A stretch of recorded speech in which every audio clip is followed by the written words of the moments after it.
raised by wolves.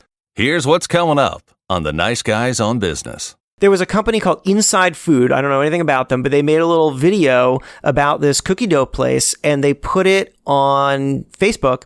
And 63 million people watched it, right? And then that's what got suddenly 5-hour blinds to out the door. Now, how do you answer the question that you just posed of should a video make or break someone's career? I don't know. It just happened. It happened. And it's just what happens, right? I mean, I guess the way to think about it is like the press, like YouTube, like Facebook videos, like whatever, it's all about what resonates with people, and are you communicating something, whether it's your product or you or the company or an idea or something that you represent? Are you communicating something that resonates with people? Because if you are, there's going to be some medium by which that communication reaches the public, and that'll change the game. Oh yeah, I know who I am. I'm a dude playing a dude disguised as the Nice Guys on Business. Surely they can't be serious. They are, but don't call them Shirley. Need an education on how to grow your business? The Nice Guys are here to help. Learn about great customer service, networking, and how just being nice can help you prosper. Now, here are your hosts, Doug Sandler and Strickland Bonner. Hey, FunkNfans, welcome back. Welcome back. It is Wednesday, hump day, middle of the week. My name is Strickland Bonner. On the other side of the microphone, Mr. Doug Sandler. This has been a crazy week so far. We had Lou Diamond on Monday's episode, a totally amazing episode with Anna on Tuesday, and today Jason Feifer from Entrepreneur Magazine. This is like a dream come true for me, Strickland. We were recently named one of the 12 podcasts to listen to. I've forgotten this exact article now already. What is it? Yeah, we were one of the top 12 for podcasts for leaders to listen to. But that was Inc. That wasn't even Entrepreneur. That was Inc. Oh, wrong goddamn magazine. Oh, I hate it when that happens. Sorry about that. Entrepreneur Inc. It's all the same. No, that's not even true. Jason Feifer, this guy, he's like a big deal. I would call him he is on equal par to somebody like Lolly Daskal, Gary Vee, Arianna Huffington. Definitely cool dude with a huge amount of power. And what's so great about Jason, he's as humble as he can possibly be. I mean, just a great have we even guy. said who he is? The editor-in-chief of Entrepreneur Magazine. Yeah. Like this guy runs the whole goddamn thing. I mean, he all the content, and he writes articles himself as well. And man, that's big time. And you know what was really cool about Jason? You know how we got him? No. Mar. Oh, love that. Executive producer Mar. Mar, our executive producer, and if Mar has not yet accepted the title and all of the trappings that goes along with being the executive producer of the show, Mar introduced us to Jason through Twitter, and Jason was totally into the idea. He loved the fact that we were a little bit offbeat. I think that he liked that. I think he's more of like an offbeat kind of guy. He is a guy that has gotten his. He's definitely gotten a lot of what he's worked very hard. I mean, he's gone from job to job as editor-in-chief of different magazines, different publications, until he landed the big... And now, is it Big Kahuna or Kahunas? Kahuna. Kahuna. Yeah, Big Cojones would mean he's got, big balls. No, the Big Kahuna is like the main guy, yeah. Yeah, well, he is the main guy. He is, definitely. So he's the Big Kahuna. It may be also possible that he has big cojones, but that's not what we're talking about right now. Two very different things. He didn't let me see them, so I don't know that. Thank you for that, Jason. Totally appreciate it. It's not something Doug wants to see, trust me. Been there, done that, made that mistake. He doesn't want to see that. No. What do you, Strick? You never showed me your what is it? How do you say it? You see, now that I know you got so much trouble with this, I'm going to make you say it more often. It's pretty funny. No. Kahunas. What is it? Wait, what is it? It's just a joke, Doug. I thought it was funny. Kahuna is like Kahuna, you're the big guy. You're the guy in charge, right? Exactly. Cojones is your balls, right? Yes, exactly. All right, well, no. Jason is the big kahuna, but I have not seen his cojones. I think we've established that. Thank you very much. Yes. Is Jason going to be okay with an intro like this? Oh, probably not. But in spite of that, He has given the Nice Guy community a year-long subscription with a discount to $1. $1. A year-long subscription to Entrepreneur Magazine. How freaking amazing is that? It's a great magazine. It really is. I'm going to have to subscribe, I think. Yeah. So it's the magazine for $1 a year. Use the promo code INSIDER. We will make sure... I don't know if I like to use the word cojones and insider all in one sentence. Oh, God. Oh, God. Oh, boy. His PR company is going to have a field day with this one. Yeah, pretty much. Yeah. All right. So anyway, there's a link in the show notes. Yeah, thank goodness he's too busy to actually listen to it himself. Oh, God, I hope he doesn't listen to this. I know, right? Or maybe if he does, maybe he'll just hear the first 12 seconds and just say, let me just get to the interview and just skip 30 seconds. Right, just skip. Just get to it.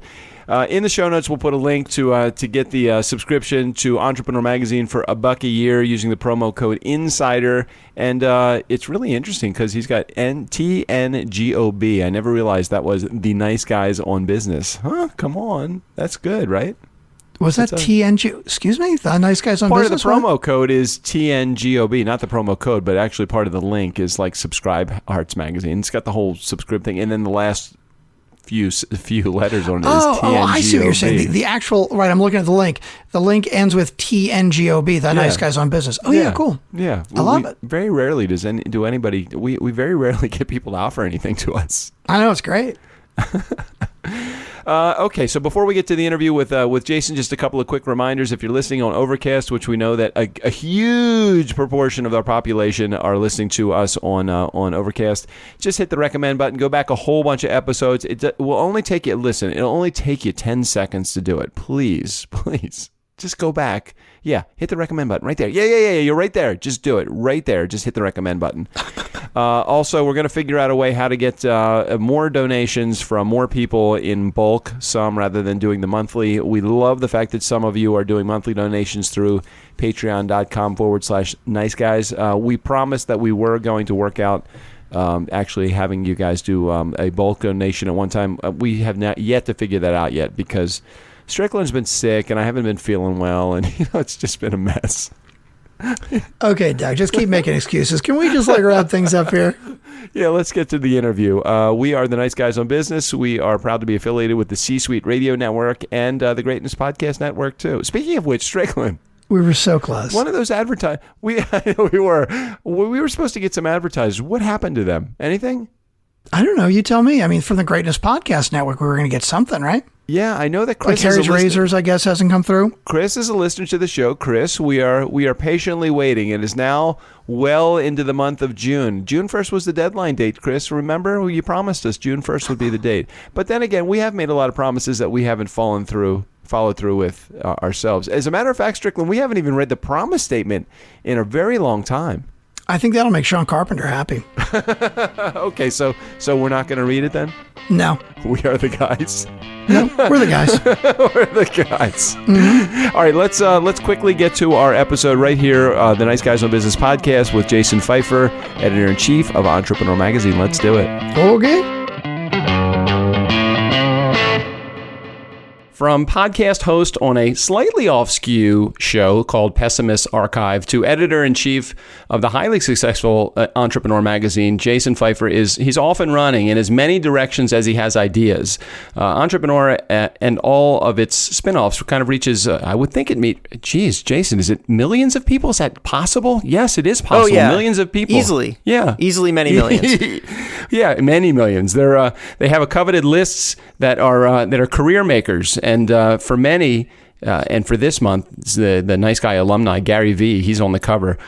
So I got to welcome you here to the Nice Guys on Business podcast, Jason. But just before you even start, how do I get on the cover? Is that an easy thing to do? Or do I have to do it was not an easy thing to do. It's a thing that I get asked a lot about. And, the bad news that I have for you is that starting with my tenure as editor-in-chief here, I started in September of last year. And because of the long lead time that we work on with monthly magazines, that means that really my first issue came out around like December, January. We totally changed the cover strategy because the old cover strategy was to put kind of random entrepreneurs on the cover, people who you hadn't heard of. And the idea was that it was very approachable and you could imagine yourself on the cover. But we, for a lot of different reasons, and we'll get into it, we started to rethink everything about this magazine from the front cover to the back cover. And that included starting to put really big names on, aspirational people who you know and you want to learn from. Gary Vee, of course, is one of those people. And so now we're putting Reid Hoffman on the cover and Michael Dubin, the founder of Dollar Shave Club, on the cover. And it's just bigger names. It's a lot harder to make it on the cover right now. Totally get it. Well, I was going to get a little bit concerned when you said every cover for 12 months running, we're going to have Oprah on the cover every time. Then I would say, geez, Oprah, really? I think she's got that. She's got that on lockdown. Man, I tried when I was at Fast Company to get Oprah on the cover because it was just such a white whale for them, and they finally got it after I left. But man, I tried. I was in conversations with her whoever big person is over at her production company, and they just felt like, it's not right. It's not the right time because this is a case with everybody big, right? You want to tell your story at the right time, and she felt like OWN wasn't at the point where she wanted to tell that story, and now it is at that point. So she's out there telling that story a lot. But I mean, I know that was a throwaway joke, but man, I really tried for a while to get Oprah. I was really hoping that you came in and you changed the entire system, and that it was going to be Jason Feifer on the cover every month. Now, they just don't let me do that. I tried, but I do have a photo of myself inside the magazine, as perhaps obnoxious as that feels. But no, on the cover, they're just not letting me do it. No, I get it, man. And I'm just looking at the who's who of magazines when it comes to editor in chief. And you've been at the Fast Company, Men's Health, Maxim, Boston. I mean, you're either a job hopper or you kind of like this industry. Yeah, well, it's both. In journalism, particularly in magazines, you're supposed to job hop, especially at the start. The idea is that you take a job for 2 years, 3 years max, and then you move along. And that is how ideas remain fresh. And that's how you learn a lot. You learn different styles of writing and editing. And I always advise people in this industry, at the very least, to move around a lot, and once you get into a senior position, you can stick around longer and really kind of get your feet in. But I think when you start out, you shouldn't hang on to one job or one company for very long because there's just too many people out there to learn from, and you got to go see them all. I'm thinking Rolling Stone is definitely on your list of to-dos. Is that am I reading anything into this, or am I just kind of throwing something at you? Well, I think I'd want to take a closer look at Rolling Stone's financials before I made that leap. And talk about the change of journalism over the last 20 years with technology as prevalent as it is in this world. How has that affected where you saw in your vision of just where your job was going? Yeah, it's a really good question. I mean, there are so many different ways to think about that, the changes in media. For me, it was never actually really a print digital thing. I mean, that's a major choice that people have to make. But when I started getting deeper into journalism and into magazines, and once I felt like I'd learned a lot and I was able to start calling some of my own shots, that, I was going to be hired because I was going to help steer something, I started to feel like I don't want to go to places that know exactly what they want from me and what they want to do. I want to go to places that, as actually Michael Dubin had said in our cover story, molten environments. He said he likes molten environments. And I love that phrasing because I couldn't agree more. I want to go to places that feel like there are a lot of things up in the air, right? That they need a change. They need some leadership. They need some fresh thinking, and they're going to be really embracing of that. I don't want to just go hold the ball. So that was a big part of the reason I came to Entrepreneur, actually. It was a really interesting time at the brand. We've been rethinking a lot of what this brand is in an environment in which the word entrepreneur has come to mean so much. It's such a different word than it was for most of this company's history. And that's a really exciting environment for me to be in.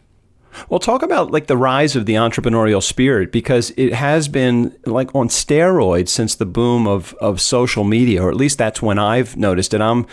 My co-host hates when I say this, but I'm in my early 50s, and I was a journalism major at a time when typewriters were still in vogue. So, and I went to University of Maryland, and it is completely changed. And what I have seen now, again, maybe it's part of where I see myself fit into the world now, with social media being as prevalent as it is. But talk about entrepreneurial spirit when it comes to journalism and the change that has been made to not just journalism, but to the whole industry, the whole world, the whole. I guess I would call it the term of being an entrepreneur. It really has changed since social media has become so prevalent. Do you see the same? Yeah, definitely. Although I don't know if I anchor it to social media. I mean, social media has created new business opportunities for everybody. It changes the way that large companies market themselves, and it also creates opportunities for individuals to become brands unto themselves, right? I mean, Gary Vee, what would Gary Vee be without social media? I mean, he probably would have found a different way to thrive, but of course, like he built himself through that medium. And yet what I think of as a time, if you kind of look back at the rise of social media, you're also looking back at a completely changing economy, right? I mean, we went through the recession. It felt like very unstable times for a long time now. And I think that people started to look around and say, this old way of being, of living in a company town, or, entering some giant corporation and knowing that there's just going to be a ladder of jobs available for you for the next 40 years, that just doesn't exist anymore. Like, we're on our own, and we got to take care of ourselves, and we got to hustle and just make shit happen for ourselves. And I think that is what has created the entrepreneurial spirit in a way in which, I mean, the way that I always look at it through the lens of Entrepreneur Magazine is that this magazine, for most of its 40 years of existence, was a small business magazine. And so the people who read it, the people who recognized the word entrepreneur, were small business people. And small business people are it's a certain kind of set of entrepreneurism, right? I mean, small business people, I think, fits inside of the broader idea of entrepreneurism now. Yeah. But that's not the way that people thought at the time. And then this change happened. And now everyone realizes that they need to think entrepreneurially, even if they are not technically a small business person or even a business owner. It's a mindset. You have to go make things happen for yourself. And I think that that's what's really created this new culture. No, I agree with you, and I think when I was in college and when I was looking to get out of school and start my own business, I think that entrepreneur equated to franchise. It was almost like if I were to open up Entrepreneur Magazine, a couple of decades ago, I think that would have been chock full of franchise information, and now it just seems to be this is how business is done. Now, again, I don't know if I'm the guy that was bitten by this bug, and that's all I see now. When everything is when you're a hammer, everything looks like a nail. So for me, everything looks like an entrepreneurial exercise. So, I mean, it's just very interesting to see how this entrepreneurial spirit has so infected our marketplace. Is there a period of time when it really bit you, where you said, "Hey, I'm gonna do my own thing. I love this idea of writing about being a part of the entire entrepreneurial world"? Yeah, well, I mean, there are kind of two moments for me, because they're a little bit separate. The moment where I thought of myself entrepreneurially, where I was kind of taking that mindset and applying it to my own career, and then the time where I really started enjoying and spending a lot of time reporting on entrepreneurs. And the first one is that I didn't start out with any like journalistic advantage here. I went to Clark University in Worcester, Massachusetts. I had no connections to anybody in major media in New York. I hadn't done any big internships. I just didn't have anything, and I really, really wanted to work in big media. I didn't know what I wanted to do. I just knew I wanted to write for a lot of people, and I wanted to do work that I felt was important. And instead, the first job that I was able to get was the Gardner News, 6,000 circulation daily newspaper in North Central Massachusetts. And boy, man, like if you've ever been to a zoning board of appeals meeting, you know that like one is enough. Like one is too many, and I had to do it like every other week for a year.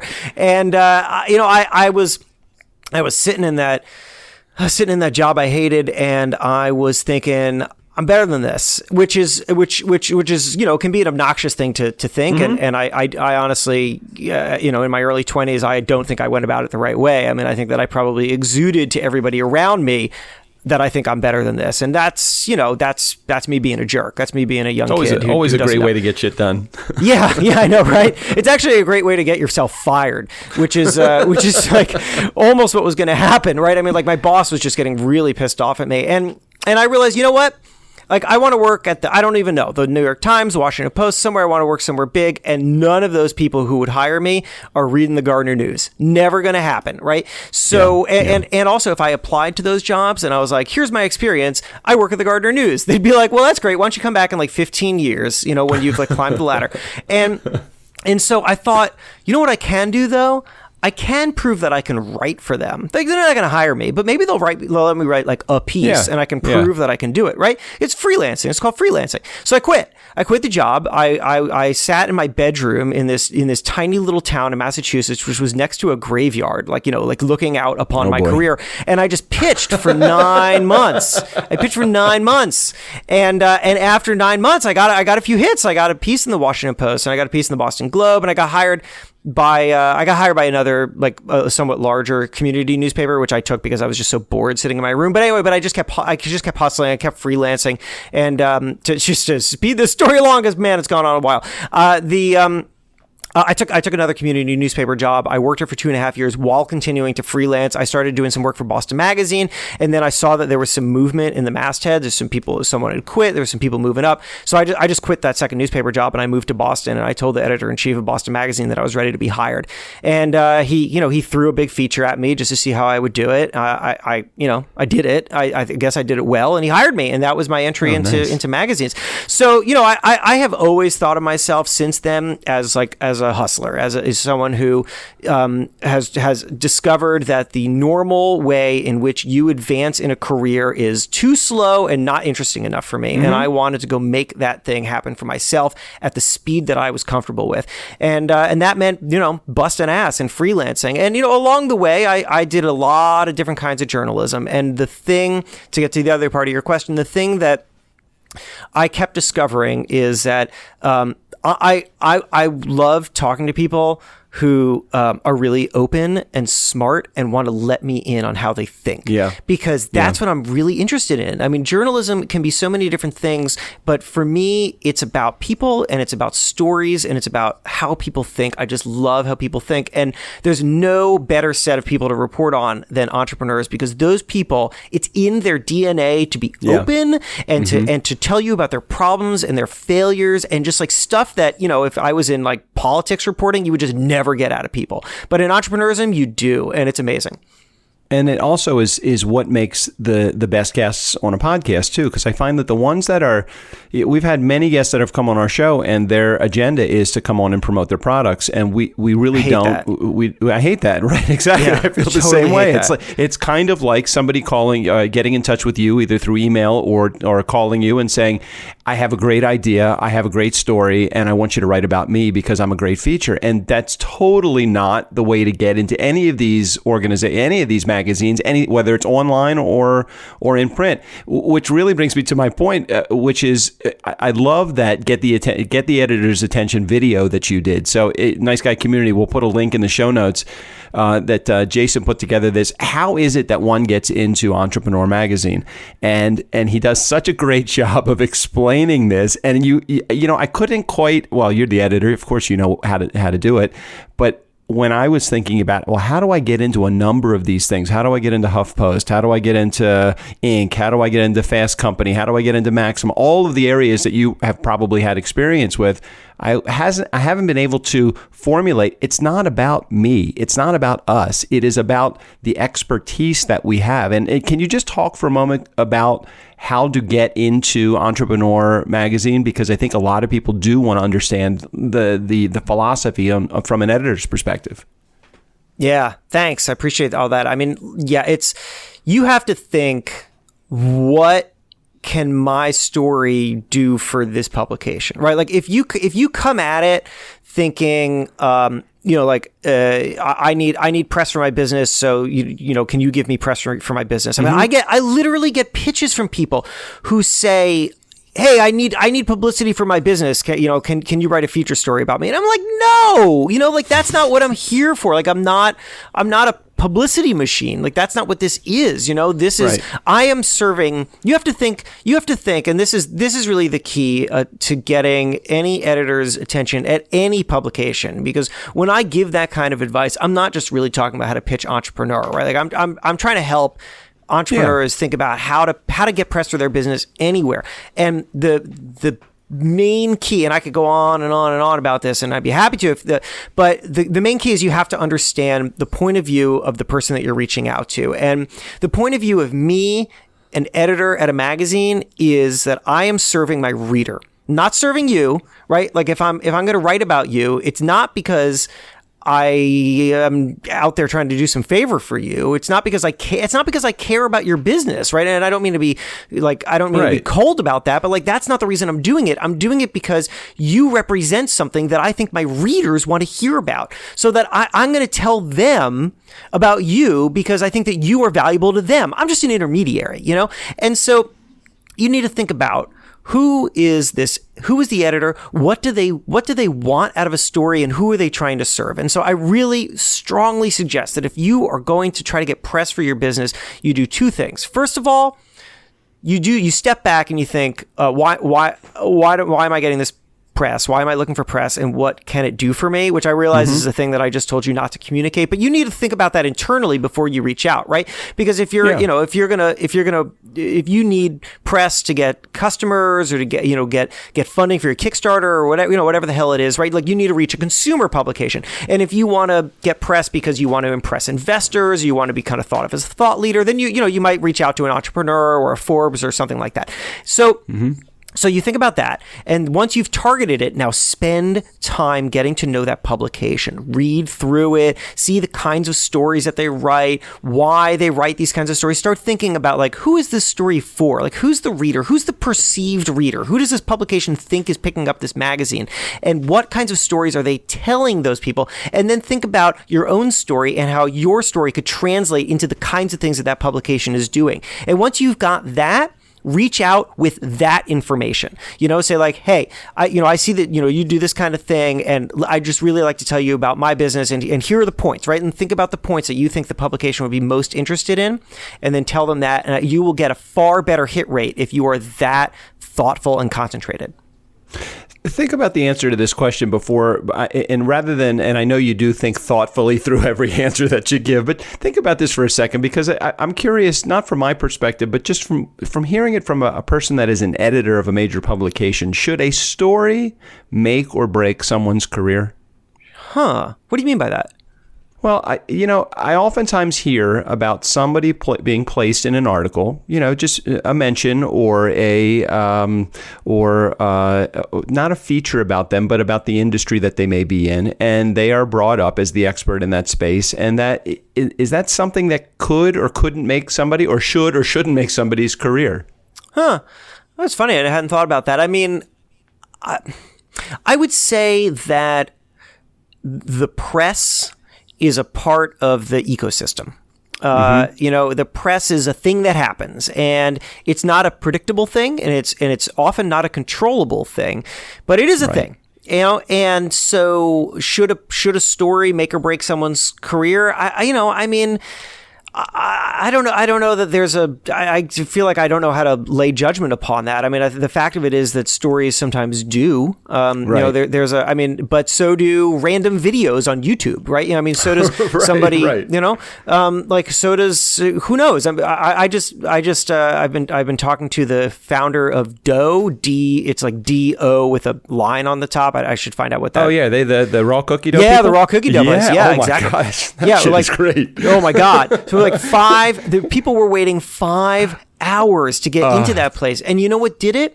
There was a company called Inside Food. I don't know anything about them, but they made a little video about this cookie dough place, and they put it on Facebook, and 63 million people watched it, right? And then that's what got suddenly 5 5-hour lines to out the door. Now, how do you answer the question, that you just posed of like, should a video make or break someone's career? I don't know. It just happened. It happened. Yeah, and it just happens. it's just what happens, right? I mean, I guess the way to think about it is like the press, like YouTube, like Facebook videos, like whatever, it's all about what resonates with people, and are you communicating something, whether it's your product or you or the company or an idea or something that you represent, are you communicating something that resonates with people? Because if you are, there's going to be some medium by which that communication reaches the public, and that'll change the game. Yeah, I love that it changes the game. I mean, I don't know how to answer the question either. Should it or shouldn't it? Now, I mean, I think that somebody's hard work, dedication, gratitude, empathy, all of the things that you need to have as good traits in order to be successful. I think that those should be the driving factors. Sometimes it ticks me off that somebody becomes famous as a result of being in an article or having you look at that and say, oh, fuck, that should have been me. Yeah. But oftentimes it's like, it's just the reality. It's never right place, right time. It's always, it's a preparation meeting opportunity. If you're right there and you were prepared for that moment, then Doe obviously they were poised to be able to have this. I mean, they have a great product. You know what? That's really fun. I mean, it's funny that you say that because the reason that I'm talking to her is because she actually wasn't poised for that. She had a great idea, but she didn't realize how resonant that idea is. I mean, we should say, if people don't know, so it's like basically it's a shop in New York City where you walk in and it looks like an ice cream shop and the product looks like ice cream. Like you walk out with like a little cup and a big scoop of something, but it's not ice cream. It's cookie dough. It's cookie dough that you can eat, like raw cookie dough. And it's just so smart, right? It's so smart.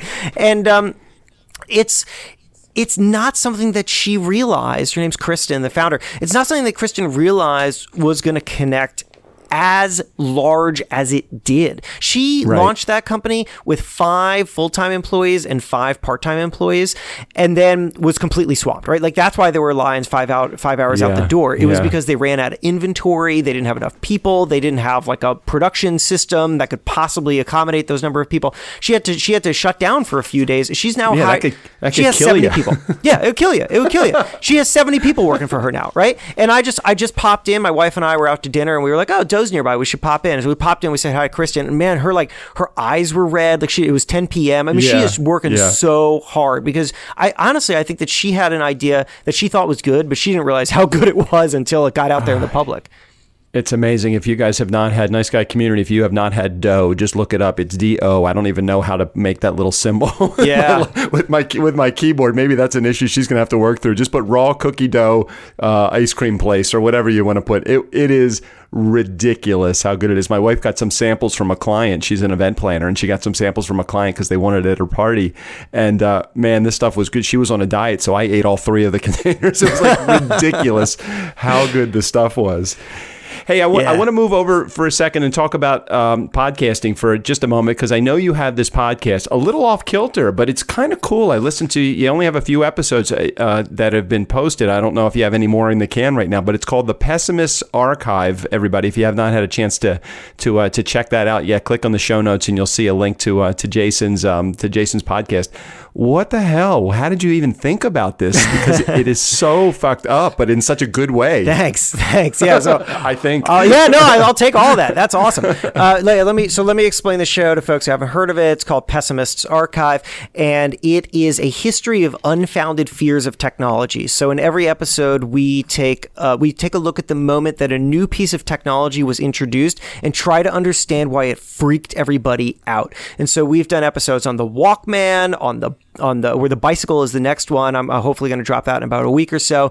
On the horseless carriage, recorded music, the umbrella. Yeah, so it's been a super lot of fun, and I'll tell you, I did it for a couple of reasons. Number one, to go back to what I was saying earlier about how I always had to think of myself, or I always wanted to think of myself as entrepreneurial.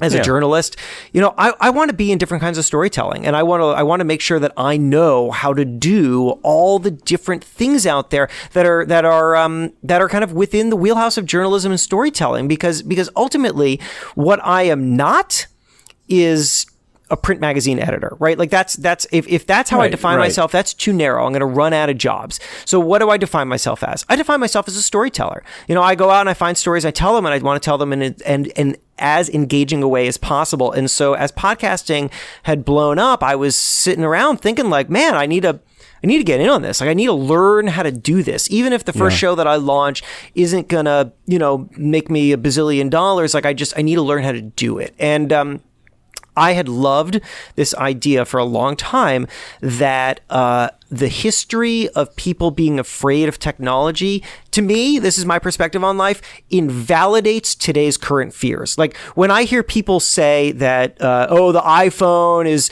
changing us in irreparable ways, and now we don't have attention spans, it's like bullshit, man, because people were saying the same exact thing about the car and bicycles and the radio. Like we've been saying the same thing over and over again, right? And like here we still are. We're all okay. We survived the bicycle. We're all okay.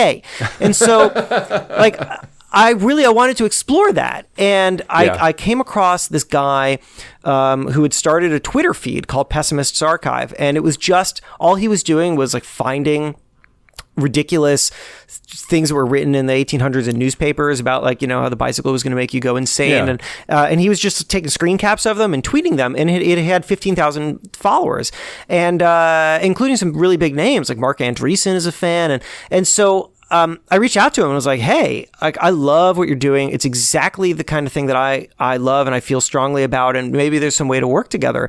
And so we started talking, and he'd wanted to launch a podcast, but he didn't really know what to do. And I wanted to launch a podcast, and I thought this would be perfect for it. So we partnered up.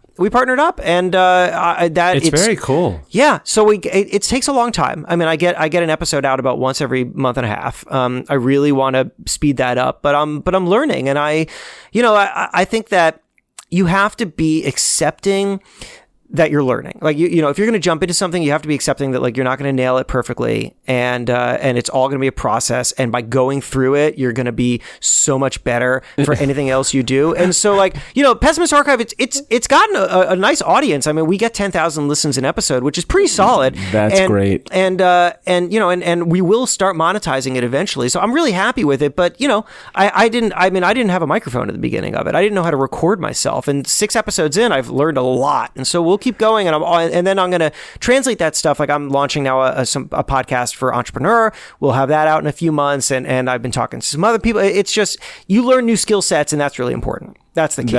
That is great. And let me just say, just for the record, we're almost 400 episodes into our ride here. We still don't know what the fuck we're doing. Yeah, that's right. so if you're 6 in and you don't know what you're doing, you have a little ways to go. And I'm proud of you for actually staying right where you are. It feels good to be able to put out something. I have to tell you though, your production value is really high on that. And you do a lot of really great. There's a lot of theatrics that are involved. There's a lot of cutting back and forth. There's music. There's a whole bunch of stuff. It's not just your normal everyday podcast. They're shorter format than normal, and it gives the listener really a great feel for being right there, especially with your quote your cuts to English people doing quotes and all that other fun stuff. So thanks. I appreciate that. It's been it's a real challenge. It's interesting. Like you've got a Q&A show, right? And like, just to be like, let's be frank about the podcasting industry.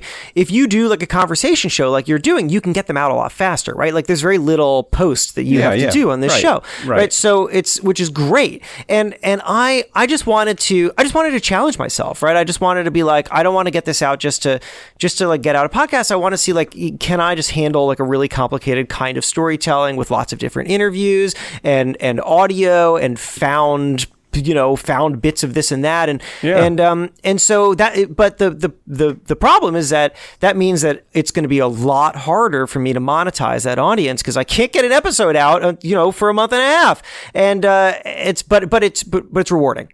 It's just a matter of, advertisers don't really care how often you put them out if you have the audience. If you put out one episode and it's 40 minutes long and you put out one every 6 weeks, but you have 50,000 listeners for that one, they're still going to pay you a lot of money to have it. That's the great part about it. Yeah, that is true. Man, it's very cool. It's a great podcast. Again, it's called Pessimist Archive. Nice Guy Community. Take a moment and check that out. Again, the link will be in the show notes. Let me just run by a couple of questions for you, and then we will wrap it up if that is okay with you. Just a couple of personal questions on your side. Absolutely, is that cool? Hit me. All right, great. So, take off your editor-in-chief hat for a second and just put on your entrepreneur's hat and go back to that time when you were just trying to figure out who you wanted to be when you grow up. Okay, so that's the hard part. What struggles did you have in just to get past the I know I can do it phase and into the I am doing it phase? Was there a moment in time where you realized that you really can make your own thing work, your own experience, your own adventure work? Man, that's a good question. I mean, I have changed what I wanted to do so many times. I always knew I wanted to write. I mean, like from high school, I was writing for I made a little ska zine, and I was writing for little music magazines. But the thing that I think really helped me out, and allowed me to feel like, yeah, I know I can do this, is that as I was taking different jobs, I started to shift the way that I thought about what my job was, which is to say that when I meet journalism students now and I tell, what do you want to do? What are you looking for? They have some specific thing in mind some specific kind of coverage or some specific publication, and they only want to do that because that's the only thing that they think they're good at, the only thing that they think that they can find passion in. And so they're limiting themselves like crazy. It's like if you want to work at Entertainment Weekly, if that's literally the only job that you want, then what are you going to do if you don't get a job at Entertainment Weekly? So so I started thinking about, and originally I was like that too. I was like, I want to be a newspaper reporter. I thought I wanted to be a newspaper columnist, and then I wanted to be a features writer, and I don't know, I just kept changing until I realized, you know what? No. You take a job and you think about the skill set that you can learn from that job. Only skill set. Just think skill set, right? It doesn't matter where it is. What can you learn? What skill can you pick up that you can add to your arsenal so that you are more skilled in a broader sense and therefore more employable everywhere? And so that's what I started thinking about. Boston Magazine was just about magazine writing, and then Men's Health was about packaging, which is a kind of magazine editing. And then Fast. The reason I went to Fast Company was because I wanted to learn long form editing, and they were going to let me do that. And that's just how I do it, man. And once I started doing that, it changed my perspective because I realized I can do anything. I can do anything because I just have to think about what I'm deficient at and then go out and learn it. And if I was able to learn one thing that I was deficient at, I can learn 2, I can learn 5, I can learn 10. I can just keep learning and keep getting better.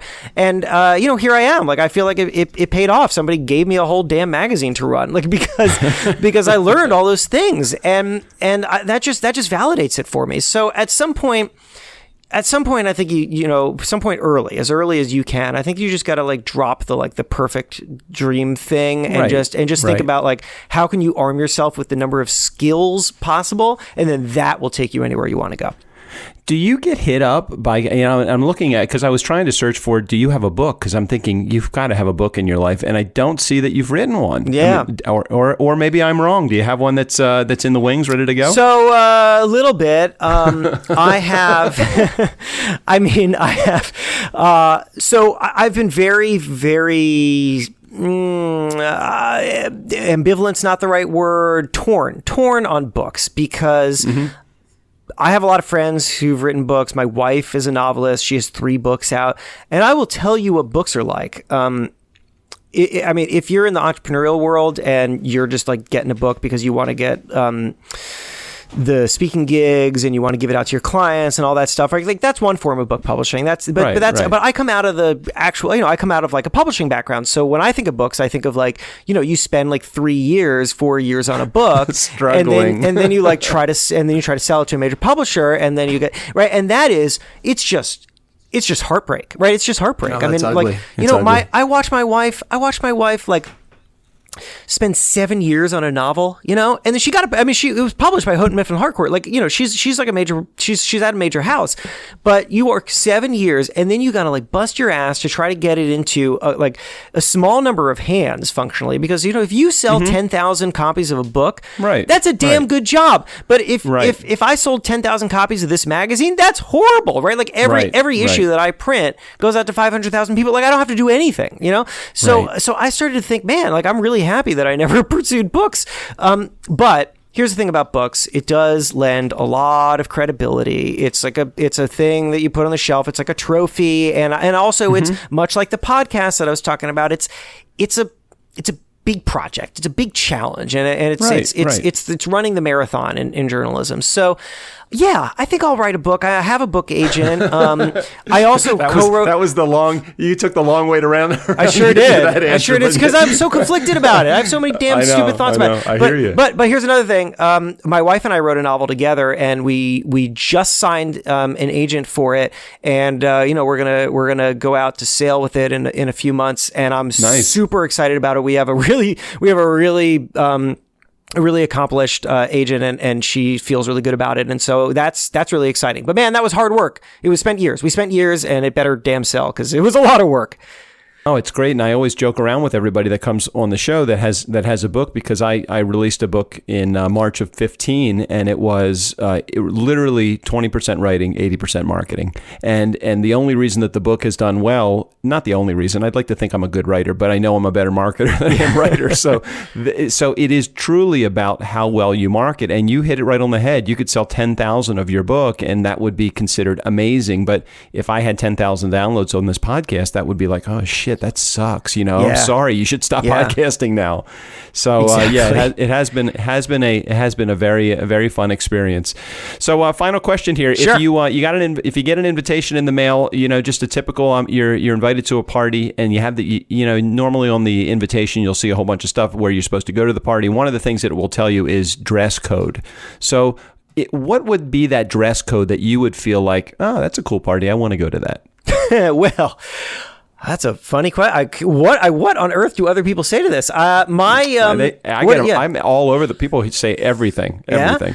I mean, I hate dressing up. I think that our one sign of our culture's progress over time is our lack of formality. Like that you look back and we were wearing 20 different layers of ruffled clothing, and now like many of us are down to like a t-shirt and jeans. Like that's great. Yep. That's great. Now, like, let's lose the belt. Right, let's lose the belt, and during the summers, like let's bring in the shorts. Like let's get to the shorts. Like I think we just need to be as loose as possible. Like formalities are ridiculous. It's old. It doesn't mean anything. So to me, like t-shirt and shorts. Nice. That's the dress code that I want. I went to one wedding it was a summer wedding. It was outdoors, and they actually said shorts optional.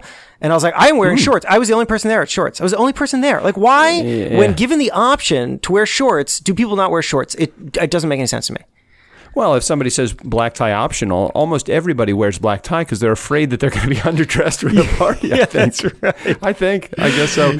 Hey, Jason, if people wanted to get in touch with you or your magazine, or if they wanted to submit something to your magazine, which I think a lot of people out there probably that are that have content that they want to create and they want to produce it and they want to give it to somebody, how do they get in touch with your magazine to do that? So you can find me on Twitter at HeyFeifer, HeyFeifer. You can find contact info for me at my website, jasonfeifer.com. And, if you want to pitch me a story, I will field it, or I'll pass it along to another editor here because I may not have the time. And also, a lot of people always want to know about contributing online. We have a large contributor network, and there's a form online, which I'd be happy to send people a link to, where you can fill it out, and our team of editors will review it. And also, if somebody wants to reach out to me here, am I going to invite insanity if I do this? I was going to say if somebody wants to reach out to me, probably, but that's all right. I mean, we're all fucked up. All right, that's fine. They'll probably, if you feel free to invite insanity. Okay, I'm going to invite insanity. If you want to reach out to me, I will send you a link to a discount subscription to Entrepreneur, because I want your audience reading if they're not reading, and I think that. I think that totally. if I can lower a few bucks, and then come on board. That's awesome. Yeah, I think we could totally move the needle for Entrepreneur Magazine. That would be outstanding. Thank you, Jason, for offering that. And if Entrepreneur Magazine needs any help with their podcast, feel free to call me. I can assure you that my co-host and I would love to do anything that we can do to help a publication like yours. So feel free to reach out. Oh well, thanks. I appreciate that. Let's we may be talking. Excellent. Well, Nice Guy community, never underestimate the power of nice. Again, special thanks to Jason Feifer for all of his insights and information. And check out his podcast, Pessimist Archive. Check out his magazine, Entrepreneur Magazine. And thanks again, Jason, for being a part of the show. Oh, hey, thank you. This was a lot of fun. Great conversation. Steve O'Brien, go ahead and take us out of here. For the Nice Guys on Business, I'm Steve O'Brien. Fill up your week with the Nice Guys. Well, there's always money in the banana stand.